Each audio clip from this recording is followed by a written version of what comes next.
Hello friends, आप देख रहे हैं टेक्निकल हिंदी गुरुजी। फ्रेंड्स, मोपा राउंड को लेकर छात्र काफ़ी परेशान हैं और काफ़ी डाउट्स भी उनके माइंड में चल रहे हैं कि मोपा राउंड का जो प्रोसीजर है किस तरह से होता है, इसकी गाइडलाइंस क्या हैं। तो एमसीसी ने आपके सारे सवालों के जवाब दे दिए हैं। जो भी आपके डाउट्स हैं सभी क्लियर हो चुके हैं मोपअप राउंड को लेकर। जी हाँ फ्रेंड्स, कुछ डाउट जो है सेकंड राउंड को लेकर भी हैं, फर्स्ट राउंड को लेकर भी हैं। क्या हमारा जो सेकंड राउंड का फ़ी है, फर्स्ट राउंड का फ़ी है, क्या वो हमें वापस मिलेगा या फिर नहीं मिलेगा? ठीक है, तो वीडियो में हम देखेंगे कि आपका जो सेकंड राउंड और फर्स्ट राउंड, क्योंकि जिन छात्रों ने फर्स्ट राउंड में एडमिशन नहीं लिया, तो वो कह रहे हैं कि सर हमने फर्स्ट राउंड में पार्टिसिपेट किया था लेकिन हमारी फ़ीस अभी वापस नहीं आई हुई है। सेकंड राउंड वाले छात्र कमेंट्स कर रहे हैं कि हमारी जो फ़ी होगी वो कब वापस मिलेगी। तो वीडियो को बिल्कुल अंत तक देखते रहिएगा फ्रेंड्स, और वीडियो को आपने लाइक नहीं किया, वीडियो को लाइक कर दीजिएगा। टेक्निकल हिंदी गुरु चैनल को सब्सक्राइब नहीं किया तो कर लें, साथ ही बेल आइकन को प्रेस कर लें, क्योंकि आप सभी को पता है कि नीट की प्रत्येक अपडेट आपको टेक्निकल हिंदी गुरु चैनल के माध्यम से दी जाती है। तो मोपअप राउंड को लेकर सभी गाइडलाइंस यहाँ पर हम देखेंगे, सभी डाउट्स आपके जो है वो क्लियर करने वाला हूँ। यहाँ पर पहला ज़्यादातर कमेंट्स ये आ रहा है कि सर सेकंड राउंड की सिक्योरिटी फ़ी रिफंड होगी या नहीं होगी? तो मैं आपको बता दूँ, यहाँ पर जो एमसीसी ने अपडेट दिया है उसमें तो ये साफ कहा है कि आपका सेकंड राउंड का सिक्योरिटी फ़ीस वापस नहीं होगा। अब क्यों वापस नहीं होगा इसके ऊपर हम देखेंगे, एमसीसी ने जो अपडेट दिया है उसको देखेंगे कि क्यों वापस नहीं होगा। दूसरा, छात्रों का ज़्यादातर कमेंट्स ये है कि सर मोपअप राउंड की सीट मैट्रिक्स के बारे में बताइएगा। तीसरा अपडेट फ्रेंड्स मैं ये बताने वाला हूँ कि मोपअप राउंड का न्यू रजिस्ट्रेशन करना होगा या फिर जो फर्स्ट और सेकंड राउंड में हमने रजिस्ट्रेशन कर दिया था काउंसलिंग के लिए वही चल जाएगा, या नया रजिस्ट्रेशन नई चॉइस फिलिंग करनी होगी। चौथा अपडेट फ्रेंड्स ये है कि मोपअप राउंड में क्या हमें दोबारा फ़ी देनी होगी, यानी जिन छात्रों ने फर्स्ट राउंड और सेकंड राउंड में फ़ी सबमिट कर दी है सिक्योरिटी फ़ी, तो क्या हमें मोपअप राउंड में दोबारा से फ़ी सबमिट करनी होगी? तो जी हाँ फ्रेंड्स, यहाँ पर वीडियो को अंत तक देखते रहिएगा, और अभी तक आपने वीडियो को लाइक नहीं किया, वीडियो को लाइक जरूर कीजिएगा। और यहाँ पर हम देखेंगे कि मोपअप राउंड में कम मार्क्स पर भी छात्रों को कॉलेज अलॉट हो रहे हैं। ठीक है, तो चलिएगा हम एक एक करके सभी डाउट्स आपके क्लियर करते हैं। तो देखिए, हम सबसे पहले देख लेते हैं यहाँ पर आपका फ़ी रिफंड को लेकर, सिक्योरिटी अमाउंट को लेकर। उसके बाद हम मोपअप राउंड के बारे में भी डिस्कस करेंगे। हालांकि जो सिक्योरिटी फ़ी है वो उसमें हम मोपअप राउंड की सिक्योरिटी फ़ी के बारे में भी डिस्कस करेंगे। तो फ्रेंड्स, एमसीसी की तरफ से जो ऑफिशियल नोटिस जारी किए गए थे छात्रों के क्यूएनए, ठीक है, यानी एफआईक्यू, जो छात्रों ने क्वेश्चन पूछे थे उनके आंसर यहाँ पर दिए हैं। In what condition security amount will be forfeited, यहाँ पर बोला गया है सिक्योरिटी अमाउंट जो है किस कंडीशन में फॉरफिटेड, यानी जो फॉरफिटेड यहाँ पर लिखा है, यानी इसको हम बोलते हैं जब्त। इसका हिंदी में मीनिंग होता है जब्त। फॉरफिटेड का मतलब जब्त होता है कि जो आपका सिक्योरिटी अमाउंट है किस कंडीशन में जब्त किया जाता है। तो यहाँ पर सबसे पहले देखिएगा किस अमाउंट किस कारण से इसको जब्त किया जाता है। बोला गया है कि the security fee will be forfeited if the candidates who has been allotted a seat in the second round and mop-up round of DGHS does not join the respective institution during the second round mop-up round of counseling conducted by DGHS MCC. Also, the security amount will be forfeited in the case the candidates gives wrong information at the time of registration, on the basis of which a seat may be allotted and later cancelled by the admission authorities at time of reporting. देखिए friends, यहाँ पर बोला गया है कि आपकी जो security amount है किस कारण से जब्त किया जाता है।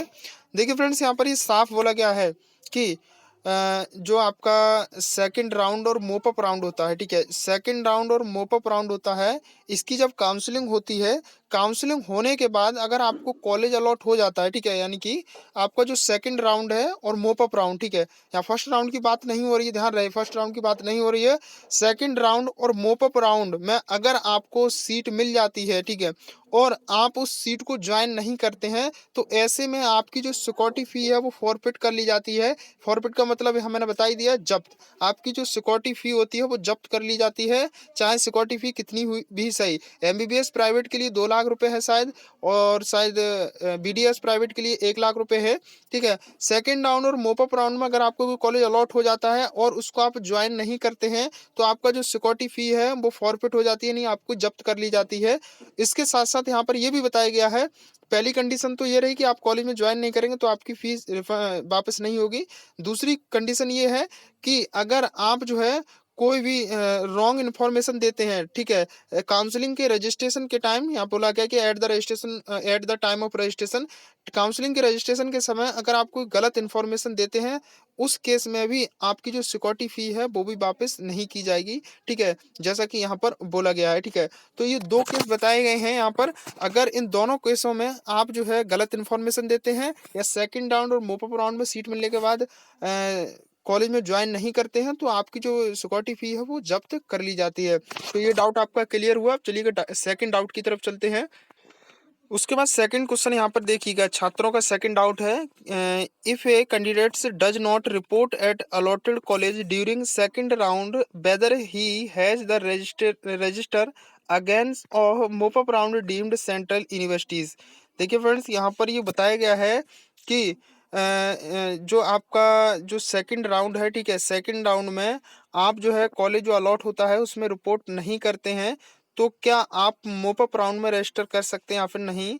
तो बोला गया है कि यस, हाँ, candidates security amount will be forfeited. और यहाँ बोला गया है कि यहाँ बोला गया था कि सेकंड राउंड में अगर हम रिपोर्ट नहीं करते हैं कॉलेज मिलने के बाद, तो यहाँ बोला गया है कि आपका, हाँ, मतलब सेकंड राउंड में जो कॉलेज मिला है उसमें आप रिपोर्ट नहीं करते हैं, तो क्या हम मोपअप राउंड में नया रजिस्ट्रेशन कर सकते हैं। तो इसमें बोला गया है हाँ आपका, लेकिन यहाँ पर ये बोला गया है कि आपका जो सिक्योरिटी अमाउंट है वो फॉरफिट हो जाएगा, यानी कि आपका जब्त कर लिया जाएगा सेकंड राउंड में। जैसा कि इससे पहले मैंने आपको बताया था कि अगर आप सेकंड राउंड में कॉलेज मिलने के बाद ज्वाइन नहीं करेंगे तो आपका जो सिक्योरिटी अमाउंट है वो वापस नहीं मिलेगा। उसके बाद बोला गया है कि and he has register fresh in mop-up round with fresh payment. और आपका ये बोला गया है कि सेकंड मोपअप राउंड में आप जो है मोपअप राउंड में आप नया रजिस्ट्रेशन यानी फ्रेश रजिस्ट्रेशन कर सकते हैं, साथ ही अपनी फ्रेश पेमेंट, ठीक है, आपको सिक्योरिटी फी दोबारा से देनी होगी मोपअप राउंड में। मैं यहाँ पर आपको ये क्लियर कर दूं कि जिन छात्रों ने फर्स्ट राउंड में रजिस्ट्रेशन कर दिया है, जिन छात्रों ने सेकंड राउंड में रजिस्ट्रेशन कर दिया है और सिक्योरिटी अमाउंट सबमिट कर दिया है, तो उनका सिक्योरिटी अमाउंट ये नहीं लगेगा। मोपअप राउंड में आपको जो है नया रजिस्ट्रेशन करना होगा और नई फ्रेश पेमेंट आपको देनी होगी, ठीक है, नया सिक्योरिटी अमाउंट यहाँ जमा करना होगा आपके लिए, तभी आप मोपअप राउंड में पार्टिसिपेट कर पाएंगे, ये आप ध्यान रखिएगा, ठीक है। तो ये भी डाउट आपका क्लियर हुआ। उसकी तरफ चलते हैं हम नेक्स्ट क्वेश्चन की तरफ। उसके बाद फ्रेंड्स नेक्स्ट क्वेश्चन देखिएगा, इसमें बोला गया है कि what is the procedure of mop up round counselling which will be conducted by DGHS for deemed central university AIIMS JIPMER, ठीक है।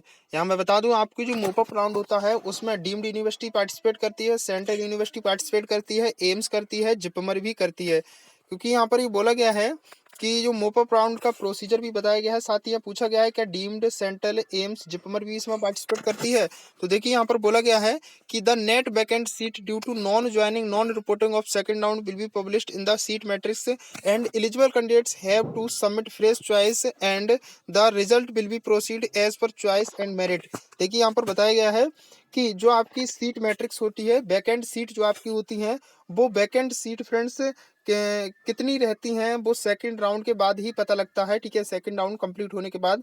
अब छात्र कहेंगे सर सेकंड राउंड तो कंप्लीट हो चुका है, तो मैं आपको बता दूं कि सेकंड राउंड अभी भी चल रहा है, क्योंकि छात्रों को जो कॉलेज अलॉट हुए हैं वो कॉलेज अभी 8 दिसंबर इसकी लास्ट डेट है कॉलेज में रिपोर्ट करने की, यानी कि जिन छात्रों को जो कॉलेज अलॉट हुए हैं सेकंड राउंड में उनकी 8 दिसंबर लास्ट डेट है कॉलेज में रिपोर्ट करने की। और 8 दिसंबर बाद को ही पता 8 दिसंबर के बाद ही पता लगेगा कि किस कॉलेज में कितनी कितनी सीट वैकेंट है, क्योंकि सीट मैट्रिक्स जब भी पब्लिश होता है जब रिपोर्टिंग की डेट जो है खत्म हो जाती है उसके बाद, क्योंकि कॉलेज ये देता है अपना पूरा परफॉर्मा गवर्नमेंट को कि हमारे कॉलेज में इतनी इतनी सीट जो है खाली बची हुई है, उसके बाद ही सीट मैट्रिक्स पब्लिश की जाती है और उसके बाद आप फ्रेश रजिस्ट्रेशन और फ्रेश चॉइस फिलिंग यहाँ पर कर सकते हैं, ठीक है। चलिएगा फ्रेंड्स, अब हम टोटल मोपअप राउंड के प्रोसीजर की तरफ चलते हैं। तो देखिए फ्रेंड्स, मैंने यहाँ पर ओपन कर लिया है प्रोसीजर जो कि एमसीसी द्वारा जारी किया गया था। Mop-up round only for deemed central ESIC AIIMS JIPMER, ठीक है। मोपअप राउंड का जो प्रोसीजर है वो यहाँ पर हम देखते हैं, क्योंकि मोपअप राउंड में मैं आपको बता दूं केवल डीम्ड यूनिवर्सिटी पार्टिसिपेट करेगी, सेंट्रल यूनिवर्सिटीज पार्टिसिपेट करती हैं, ईएसआईसी पार्टिसिपेट करता है, एम्स पार्टिसिपेट करता है और जिपमर इसमें पार्टिसिपेट करता है। केवल ये 5 इसमें पार्टिसिपेट करते हैं, ध्यान रहे आप, ठीक है। इसमें ऑल इंडिया कोटा 15% का कोई भी चांस नहीं होता है। जो छात्र कहते हैं कि सर ऑल इंडिया 15% का इसमें चांसेस रहेगा, मैं बिल्कुल भी नहीं रहता है। और एम्स जो जितनी भी मोपअप राउंड होता है सेकंड राउंड के बाद जिस स्टेट में जिस कॉलेज में सीट वैकेंट हो जाती हैं वहाँ पर उस सीट को जो है स्टेट गवर्नमेंट इस मोपा राउंड को कंप्लीट कराती है, प्रत्येक गवर्नमेंट, ठीक है। उसके बाद यहाँ फर्स्ट में बोला गया है कि फ्रेश रजिस्ट्रेशन विद पेमेंट। यहाँ बोला गया है कि of registration fee of Mopa round for the following condition. यहाँ पर बोला गया है कि मोपा राउंड के लिए आपको फ्रेश रजिस्ट्रेशन करना होगा, साथ ही फ्रेश पेमेंट भी यहाँ पर सबमिट करनी होगी। अब क्या कैंडिडेट के लिए कंडीशन रहेंगी रजिस्ट्रेशन वगैरह के लिए, वो यहाँ पर देखिएगा। फर्स्ट में बोला गया है कि those who registered in round 1 and exerted available fee free exit. यहाँ बोला गया है कि जो राउंड 1 आपका होता है वो फ्री एग्जिट होता है, ठीक है। फ्री एग्जिट का मतलब होता है फ्रेंड्स, अगर आपको सीट अलॉट हो गई है तो आप उसमें ज्वाइन नहीं करते हैं, आप सीट अलॉट होने के बाद, तो आप पर कोई दिक्कत वाली बात नहीं है, आपकी सिक्योरिटी अमाउंट आपको वापस कर दिया जाएगा, ठीक है। इसलिए यहाँ पर बोला गया है कि राउंड 1 आपका जो है वो फ्री एग्जिट होता है। सेकंड में बोला गया है कि who registered in second round, ठीक है। जिन छात्रों ने सेकंड राउंड में रजिस्ट्रेशन कर दिया था काउंसलिंग के लिए and exited with forfeiture of fee can register again with payment of fee. और यहाँ बोला गया है कि सेकेंड राउंड में छात्रों का कॉलेज मिलने के बाद भी अगर वो कॉलेज में एडमिशन नहीं लेते हैं तो उनका जो फी होता है, ठीक है, उनका फॉरफिट कर लिया जाएगा, यानी कि उनका फीस को जब्त कर लिया जाएगा, सिक्योरिटी अमाउंट। उसके बाद बोला गया है कि however condition candidates who have already joined and take admission in round 2 of all India quota deemed Central University AIMS JIPMER will not be eligible to participate in MOPUP round, ठीक है। those who registered but were not allotted a seat in first round second round in need not register again। और यहाँ पर बोला गया है कि जो सेकंड राउंड में छात्रों ने रजिस्ट्रेशन वगैरह कर दिया था ऑलरेडी, तो वो ऐसे छात्र AIIMS all India quota deemed central AIIMS JIPMER में, तो मोपअप राउंड के लिए ऐसे छात्र एलिजिबल नहीं होंगे, पार्टिसिपेट नहीं कर सकते। यहाँ पर ही साफ बोला गया है कि नॉट एलिजिबल, ठीक है, पार्टिसिपेट इन मोपअप राउंड। उसका नया बोला गया है नेक्स्ट की fresh choice filling of mop up round. Mop up round में आपको नई फ्रेश चॉइस फिलिंग करनी होगी। उसके बाद बोला गया है कि publication of result of mop up round on MCC website पर, और जो मोपअप राउंड का रिजल्ट डिक्लेयर होगा वो एमसीसी की वेबसाइट पर ही डिक्लेयर होगा, ध्यान रहे। उसके बाद बोला गया है कि reporting at the allotted medical dental college after mop-up round, और कॉलेज अलॉट होने के बाद यानी मोपअप राउंड में अगर आपको डेंटल और मेडिकल कॉलेज अलॉट हो जाता है तो आपको रिपोर्ट करना होगा। अगर आप रिपोर्ट नहीं करते हैं तो आपका सिक्योरिटी अमाउंट वापस नहीं होगा, ध्यान रहे। मोपअप राउंड में जो छात्र पार्टिसिपेट करना चाहते हैं तो वो सोच समझ कर ही करें, क्योंकि अगर आप उसमें पार्टिसिपेट आप कर जाते हैं तो सिक्योरिटी जमा होने के बाद आपको फीस वापस नहीं मिलेगी। आपको अगर कॉलेज अलॉट नहीं होता है तो आपको वापस मिल जाएगी, लेकिन मोपअप राउंड में अगर आपको कॉलेज अलॉट हो गया तो आपको फीस वापस नहीं मिलेगी अगर आपने एडमिशन नहीं लिया तब, ठीक है, ध्यान रहे। उसके बाद फ्रेंड्स मोपअप राउंड के बाद आपका होता है स्ट्रे वैकेंसी राउंड होता है, लेकिन स्ट्रे वैकेंसी राउंड के बारे में हम इस वीडियो में डिस्कस नहीं करेंगे। स्ट्रे वैकेंसी राउंड के बारे में डिस्कस करेंगे जब मोपअप राउंड कंप्लीट हो जाएगा उसके बाद, ठीक है। तो इससे रिलेटेड आपको कोई और दिक्कत परेशानी हो तो कमेंट में पूछ लीजिएगा। हालांकि थोड़ी और मेरे पास डाटा है, उस डाटा को भी मैं इस वीडियो में डिस्कस कर देता हूँ।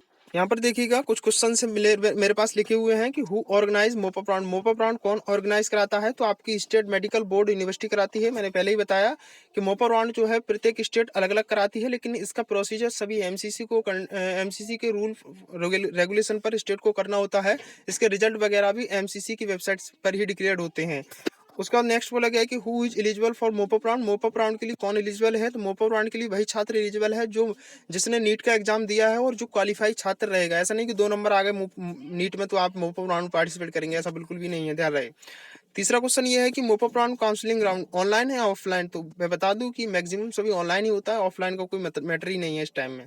उसके बाद बोला गया है कि मोपअप राउंड कट ऑफ। तो मोपअप राउंड में मिनिमम से मिनिमम कट ऑफ वाले भी छात्र इसमें जो है कॉलेज अलॉट उनको हो जाते हैं, ठीक है। तो ये कुछ क्वेश्चंस थे जो कि मुझे आपको बताने थे। इससे के अलावा आपको कोई और डाउट है, कुछ रह गए हो तो कमेंट में पूछ लीजिएगा। फिलहाल इस वीडियो में इतना था, मिलते हैं तो नेक्स्ट वीडियो अगले अपडेट के साथ।